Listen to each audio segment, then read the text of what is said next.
এই কাহিনী এক এমন পরিবার থেকে শুরু হয়েছে যে কিনা মেয়েটির বাবা নিজের মেয়েকে গল্পে ব্যস্ত রাখে আর তার মা পিছন থেকে লুকিয়ে মেয়ের উপর পেট্রোল ঢেলে দেয় এবং মেয়েটি কিছু বলে ওঠার আগেই তার বাবা আগুন লাগিয়ে দেয়। কিন্তু কেন মেয়েটি এমন কি কাজ করেছে যে তাদের নিজের মেয়েকেই নৃশংসভাবে মারতে হলো?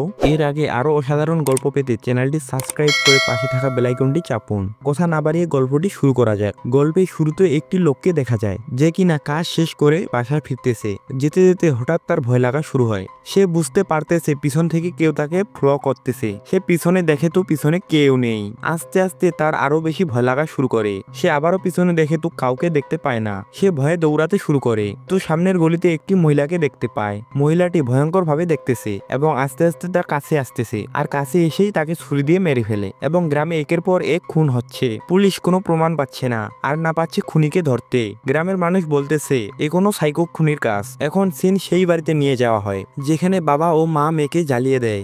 গভীর রাতের সময় মেয়েটি বিছানা থেকে উঠে দেখে বোঝা যায় কোনো ভূত পেত রয়েছে তার ভিতরে। সে চুপচাপ আয়নায় তার চেহারা দেখে এবং কিছুক্ষণ পর আবার শুয়ে পড়ে। প্রতি রাত এমনই হয়। সিন চেঞ্জ হয়। রাতের সময় দুটি পুলিশ বাসায় যাচ্ছিল। তাদেরও মনে হয় পিছন থেকে কেউ তাদেরকে ফলো করছে। পিছনে দেখে তো কেউ নেই। এরপর তারা একটি শুনশান জায়গায় আসে তো দেখতে পায় একটা বাচ্চাকে। বাচ্চাটি পুলিশদের দিকে তাকায় আছে। একজন পুলিশ কাছে গেলে বাচ্চাটি ভারী জিনিস দিয়ে মাথায় আঘাত করে মেরে ফেলে এবং দ্বিতীয় পুলিশকেও পিছন থেকে আঘাত করে মেরে ফেলে। আবার সেই পরিবারকে দেখানো হয় যেখানে শাশুড়ি ও বউ মিলে একটু ঝগড়া হয়ে থাকে। কিন্তু রাতের সময় মেয়েটি ভয়ঙ্কর ব্যবহার করে। আয়নায় সে কিছুক্ষণ নিজেকে দেখে এবং ঘুমিয়ে যায়। একদিন বাসায় সবাই আজব আওয়াজ পায় এবং সেই আওয়াজ আলমারির ভিতর থেকে আসছিল। মেয়েটির বাবা ভয়ে ভয়ে আলমারি খুলে দেখলে সে হতাশ হয়ে যায়, কেননা আলমারির ভিতরে তার মেয়ে কাঁপছিল। মনে হয় কয়েকদিন থেকে সে এখানে আছে। তার বাবা কিছুই ভেবে পাচ্ছিল না, কেননা কিছুক্ষণ আগেই তো সে ভালো ছিল। পরের দিন সেই মেয়ে তার বয়ফ্রেন্ডের সাথে এনজয় করছিল। সে হাসছিল,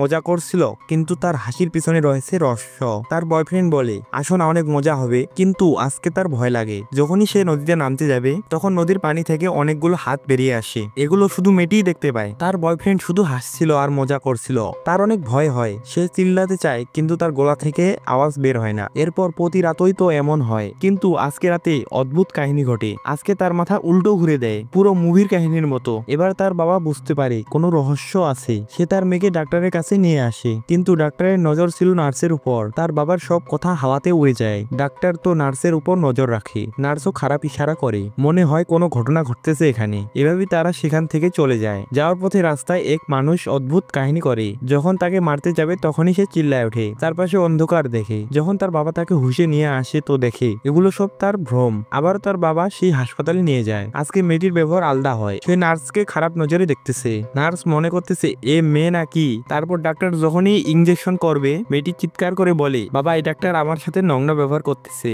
এরপর তার বাবা গিয়ে ডাক্তারকে মারতে শুরু করে। এরপর মেয়েটির ব্যবহার একদম পাল্টে যায়। তার মাকে নাম ধরে ডেকে বলে আমাকে কফি এনে দাও। এটা শুনে তার মা ও দাদি অবাক হয়ে যায়। মেয়ে তো নয়, যেন কোনো আত্মা বাস করতেছে। একদিন মেয়েটি তার বাবার বন্ধুকে বলে এ বুড়ো, আমি জানি তুমি প্রতি রাতে আমার কথা ভেবে কি করো। এটা শুনে তার বাবা অবাক হয়ে যায়। তার বাবা তাকে আটকানোর চেষ্টা করলে তার বাবার বন্ধুকে মারতে শুরু করে। এরপর তার বাবা তাকে এক তান্ত্রিকের কাছে নিয়ে যায়। তান্ত্রিক কিছু না বলে জুতা দিয়ে মারতে শুরু করে, যেন কোনো আত্মা ও ভূতকে মারতেছে। তারপর তার বাবা তান্ত্রিকের সাথে ঝগড়া করে সেখান থেকে চলে আসে। সিন পরিবর্তন হয়। সেই বুড়ো কিছু কাজের জন্য গ্রামে যাচ্ছে। হঠাৎ তার অদ্ভুত লাগে পিছন থেকে কেউ তাকে ফলো করছে। সে বারবার ওই শব্দই শুনতে পাচ্ছে। ভয়ে ড্রাইভারকে বলে বাস থামাও। এ বলে পিছনে দেখে তো সব প্যাসেঞ্জার অদ্ভুত ভাবে তাকে দেখতেছে। আস্তে আস্তে তার কাছে এসে এক বাচ্চা গলা টিপে তাকে মেরে ফেলে। এরপর সিন পরিবর্তন হয়। মেয়ের দাদি ও ভাই শহর ছেড়ে চলে যায় এবং মেয়ের বাবা বলে যখনই সব ঠিক হবে আমি আবার তোমাদেরকে নিয়ে আসব। এরপর আমরা দেখতে পাচ্ছি মেয়েটির বয়ফ্রেন্ড টিভিতে খেলা দেখতেছে, কিন্তু হঠাৎ লাইট চলে যায় আর সে প্রবলেম খুঁজতে থাকে। কিন্তু পিছন থেকে কেউ তাকে তার নাম নিয়ে ডাকছিল। পিছনে দেখে তো কেউ নেই। তারপর টর্চের আলোতে এক সাদা কাপড়ের ভিতরে এক মানুষকে দেখতে পায়। যখনই কাপড় সরায় তো কাউকে দেখতে পায় না। এরপর চারপাশে এইসব দেখতে পায়। ভয়ে সেখান থেকে পালিয়ে যাওয়ার সময় ধাক্কা খেয়ে খিলের উপরে পড়ে মারা যায়। এরপর তার বাবা এক ভালো তান্ত্রিকের কাছে নিয়ে যায়। তান্ত্রিক তাকে হিপনোটাইজ করে বলে কে তুমি। সে বলে আমি বাবু। তান্ত্রিক বলে তোমার পুরো নাম কি। তো মেয়েটি কিছুই বলে না। এরপর আবার সেই হাসপাতালের সিন দেখানো হয়। সেখানে ডাক্তার ও নার্সের এফেয়ার চলতেছে। এরপর ডাক্তার নার্সকে নিয়ে এক রুমে নিয়ে যায়। নার্স মুখ ধোয়ার সময় আজব চেহারা বানিয়ে ফেলে। ডাক্তার তার কাঁচি খোঁজে। তারপর নার্স ডাক্তারকে জড়িয়ে ধরে কাঁচি তার পিঠে মারে। ডাক্তার ও নার্সের পিঠে কাঁচি মারে, সেখানে তারা দুজনেই মারা যায়। পরের দিন মেয়েটির বাবা নিউজে দেখে ডাক্তার ও নার্স একে অপরের খুন করেছে। এ দেখে সে হতাশ হয়ে যায়। তারপর মেয়েটি বলে আমি তাদেরকে মেরেছি। তারপর তার বাবা পুলিশের কাছে গিয়ে বলে আমি জানি এসব খুন আসলে কে করতেছে। পুলিশ তাকে পাগল মনে করে বের করে দিতে যায়। তখনই সে এমন একটা কথা বলে যেটা আজও পর্যন্ত মিডিয়াকেও বলেনি সে। তারপর পুলিশ তাদের বাসায় আসে। মেয়েটি ছেলের কণ্ঠে বলে আমাকে চিনতে পারিস নাই, আমি বাবু। অনেকটা ভয় পেয়ে সে থানায় চলে যায়। এরপর আমরা জানতে পারি বাবু নামের সাইকো কিলারকে 2 বছর আগে এই পুলিশ গুলি করে মেরে ফেলেছিল। এখন তার আত্মা মেয়েটিকে বশ করেছে আর বলে এই শরীর আমার অনেক পছন্দ লেগেছে। এরপর সেই তান্ত্রিককে দেখতে পাই যে কিনা তার মা মরতে চলেছে। তার মা বলে আমি মরতে চাই না দেবু। তখনই মেয়েটির বাবার কল আসে আর সেখান থেকে সে চলে আসে। যখনই মেয়েটিকে হাত দিয়ে ধরে মেয়েটি বলে আমি মরতে চাই না দেবু। এ কথা শুনে দেবু অবাক হয়ে যায়, কেননা কণ্ঠটা ছিল তার মায়ের। এরপর পুলিশটি তার সিনিয়রকে গিয়ে সব কথা বলে। সিনিয়র তার কথা পাগলামি মনে করে বলে তাড়াতাড়ি কোনো তান্ত্রিক দেখাও। এরপর পুলিশ অফিসের বাসায় আসে। সেখানে তার স্ত্রী তার সাথে ঝগড়া করে, কারণ তার আলাদা মেয়ের সাথে অ্যাফেয়ার চলতেছে। এখন পুলিশটিকে সেই আত্মা বশ করে রেগে তার স্ত্রীকে মেরে ফেলে এবং নিজেকে গুলি করে আত্মহত্যা করে। এরপর সিনিয়র পুলিশ অফিসার তান্ত্রিকের কাছে যায়। একটু পরে কল আসে সেই পুলিশ অফিসার আত্মহত্যা করেছে। এবার তান্ত্রিক ও পুলিশ অফিসার মেয়েটির বাসায় যায় এবং মেয়েটি বলে সব খুন আমি করেছি, কি করবে করো, আমি তো মরে গেছি, আমাকে মারতে হলে এই শরীর জ্বালিয়ে দিতে হবে। তারপর তারা সবাই দেশি তান্ত্রিকের কাছে যায়। তান্ত্রিক কিছু বলতেই যাবে তখনই তার শরীরে অদ্ভুত কিছু করতে শুরু করে